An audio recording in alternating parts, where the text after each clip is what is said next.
Jangan lupa subscribe dan nyalakan lonceng notifikasi channel YouTube Garda Warta agar tidak ketinggalan informasi selanjutnya.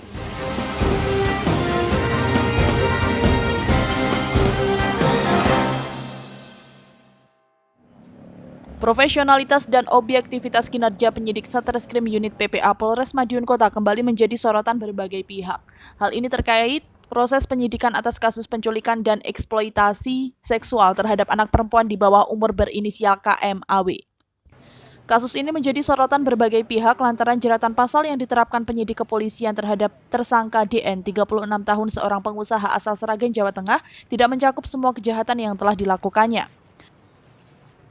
Sementara itu, Kapolres Madiun Kota AKBP Dewa Putu Eka Darmawan menjelaskan bahwa saat ini pihak kepolisian sedang mendalami kasus ini dan juga akan dilakukan tes DNA dan dimungkinkan akan dimunculkan pasal lain untuk menjerat tersangka DN.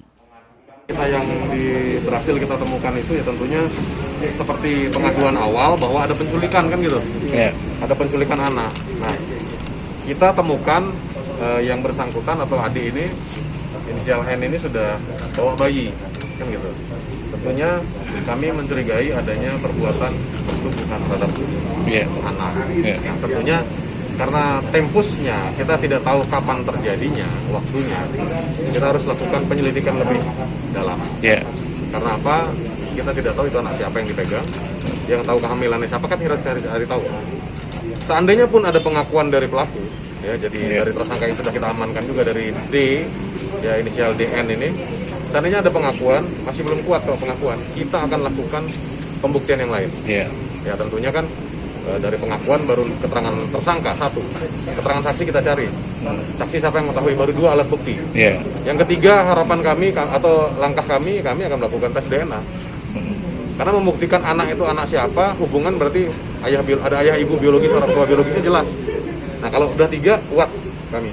Jadi jika terbukti mungkin ada penerapan pasal lain dan tambah. Dari hasil penyelidikan ini pasti akan berkembang.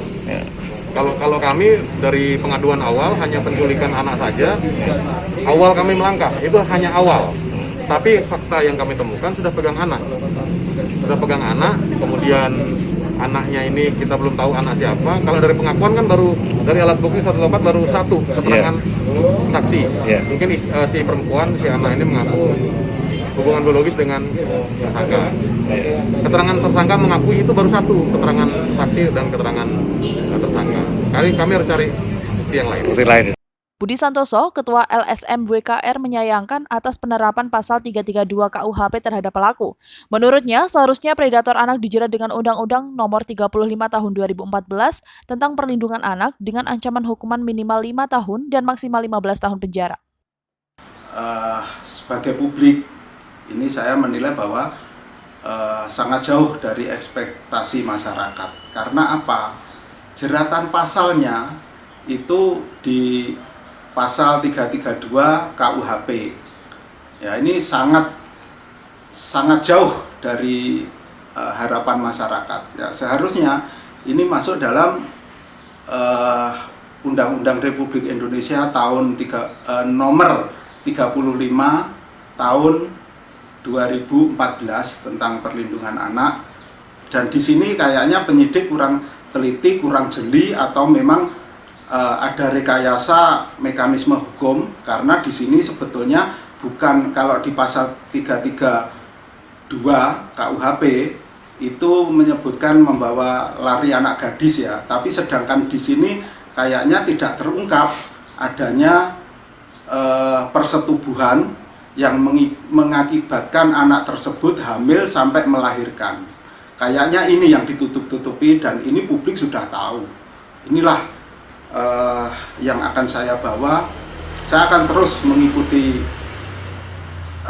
perkembangan kasus ini, dan saya juga akan mengevaluasi kinerja dari kepolisian Resort Kota Madiun. Akan saya laporkan ke Mabes Polri dan juga nanti KPAI, Komisi Perlindungan Anak Indonesia, dan juga Kompolnas. Sehingga siapapun ini yang seharusnya generasi muda, generasi yang akan datang, anak perlu mendapatkan perlindungan. Tapi dalam hal ini saya memandang bahwa justru yang dilindungi adalah pelakunya, bukan korbannya. Padahal korbannya anak di bawahnya. Dinilai ada sedikit kejanggalan dalam proses penyidikan, Budi juga berencana akan mengadukan kasus ini ke Mabes Polri, KPAI Pusat, serta Kompolnas. Dari Madiun, Tim Liputan Garda TV.